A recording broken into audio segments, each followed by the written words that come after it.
going to share lots of things that don't show up that we found out with Allison's iPad also.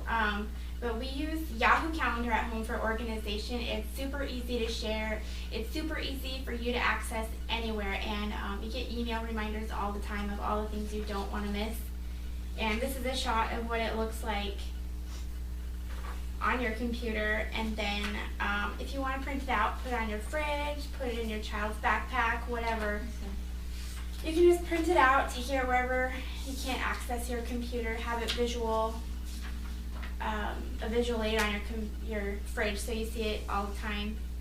And then it's the same Google, Hotmail, wherever you use your email. There's probably a super calendar as well. We use Google Docs a lot. And if you're not familiar with that, it's just another Google feature that you can find once you log in. It's right across like the top left-hand row. And I use it for my menu every week. So I can email this, I can attach it to Joseph or whoever, not specifically the menu would I pass to many people, but grocery lists. And Joseph did like a baseball schedule so that he knew exactly what baseball stadiums were within like 2, 4, 8 hours away from us.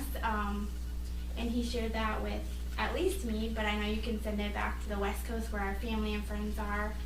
And his work also uses Google Docs, so when they send the work schedule to him every month, he then forwards it to me and I place it in my Google Docs so I can just open it up and see wherever, you know, from my phone even, I can just open it up and see where he works the next day. And also they can revise it throughout the month and just send out another copy of it. We use it within our family. My brother uses it for his schedule. So he can send it to us each month. We have a family function. You can plan around his work schedule. Oh, so that nice. helps. So it's not just, you know, your immediate household. You can share it amongst other people. Good idea. Yeah, definitely. I wish my mom would use it for her work schedule, because now that we're on like the East Coast, well, practically, and she's on the West Coast, it's hard to figure out since she works night shift when she's off, when she's not, when can we call. You know, sometimes we may as well call at midnight because she's probably up still. That's true. And it's better than calling at noon. So we'll have to get her into that. A few apps worth mentioning that I found for the iPhone. These are all super highly rated in the App Store, and I found them on blogs or other places on the internet. And again, I'll share these all on the blog so you can find them easily if you're interested in. Grocery IQ is a good place you can make your grocery list, and there's also the option of turning on your location so that you have access to local coupons, and you can email them to yourself and print them, or if you are attached to a Wi-Fi, a wireless printer, you can also just print them straight from your phone. Remember the Milk is a pretty super app, I would say. We talked about this earlier, and some of us are kind of list oriented. I really like to make lists and cross off things or check them off and be able to, you know, exit all off and throw it in the garbage when I'm done. So this is the perfect app for me. You can cross off your items, and then when you're done with your list, you can like hit complete and throw it away, and that's how I function well. Recall is REQALL, and that you can use your voice feature on your iPhone or iPad or whatever to make your list. And I don't use that enough. I definitely think it's underused. So if you enjoy this or want to use your voice feature, this is a good app. And Cozy is an app that I started using, and each member of your family is entered in, and you can color code them. So like I am pink, Joseph is green, and Hadley is orange. And you can make a little list starting, you know, from like Monday to Sunday, and you can tell each event who is planning to go. For example, tomorrow morning, Hadley and I are going to Tuesday Tea at Chandler's to meet up with several of these ladies actually, and so it's marked orange and pink for Hadley and me, and Joseph doesn't have to worry about it because he's green and he's going to work. You're green. You're off to work. And the last one worth mentioning today is Patience. And this is something I haven't used at all, but is like 4.5 stars in the App Store, so I figured maybe it's something that I should be looking at. It's to organize bills and your budget, and talks about debt reduction and how you can accomplish your goals. Awesome. Yeah. Well, a lot of good information. Yeah. Mm-hmm. So for those of you with iPhones, today that was helpful. Sorry about everyone else. I'll do a different topic next time. Sounds good. How about you, Tammy? Well, in our busy lives, a big problem is getting exercise in. Just seems impossible, but it is possible. You just have to dedicate a little bit of extra time and schedule it in your day like an appointment. Use one of your appointment features either in your phone, your iPad, or your paper planner, and it'll work. One important thing though is don't compare yourself to others and have realistic goals. Other moms may have better time management skills than you do. They may have, better exercise tolerance. So when Kat gets up every morning at 5:30 to run her 3 miles, Crazy, so I don't do that. comes home, takes a shower, does the laundry, has her mom time, gets the kids ready, and she's out the door at 8:30 sharp. She's never late and looks amazing every day. If I compared myself to her doing that, I would just give up, because I'm lucky to get up at 6:30, walk around the block for 20 minutes, come back, run a comb through my hair, get Katie ready, and off for, school. So the main goal is not to outdo your friends, your mom friends, your family, is do what's best for you and get that little extra activity in, and you will definitely see results.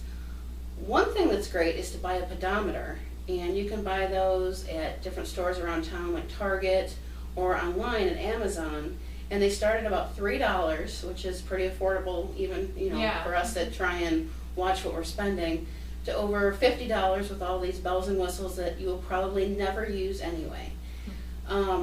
Record your steps over a few days, get an average, and then challenge yourself to increase those steps, and you will see the health benefits pretty quick. You can join a couple internet sites like AmericaOnTheMove.org. They were set up to help families and individuals get healthier through eating better and being active, and they'll post challenges on increasing your steps each day, from walking the dog every day to parking further out in the parking lot and walking in. I'm pretty guilty of looking for the closest parking spot and just running in then. But with kids too, especially. You have to carry them or whatever. Yeah. Yep. So, a few things would help. You take your kids for a walk and make sure you've got your pedometer. They offer email newsletters for support and ideas.